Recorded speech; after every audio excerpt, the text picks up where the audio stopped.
Alam niyo po, ang isang bagay na kinatutuwa ko po bilang isang pari, kapag ako po ay nagbibigay ng komunyon, at kapag ako po ay nagbibigay ng komunyon, at tuwang-tuwa po ako sa mga batang sumasama sa kanilang magulang sa pagtanggap sa komunyon. Bakit? Kasi yung mga batang hindi pa po nagpo-first communion, pero pumipila, nandoon yung pagkamangha nila doon sa tinatanggap ng magulang nila sa komunyon. May mga bata pa nga magtatanong sa kanilang nanay, "Nay, anong lasa?" Diba? Masarap po ba yan? Pero ang tanong, hanggang kailan yon?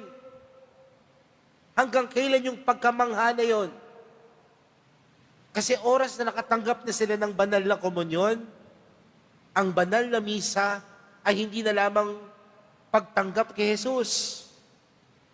Baka para sa ilan, ang banal na misa ay isa na lamang pagtitipon.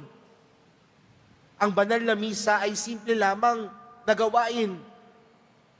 Nawawala ang pagkamangha. Kaya siguro sa araw na ito, mga kapatid, huwag sana mawala yung pagkamangha natin sa Panginoon. Higit sa lahat, hindi lang natin siya napapansin o hindi lang natin siya nakikita, bagkus patuloy tayong mamangha dahil siya'y tinatanggap natin sa Eukaristiya.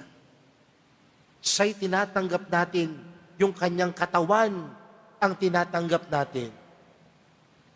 Huwag nawa maalis sa atin ang pagkamanghang ito.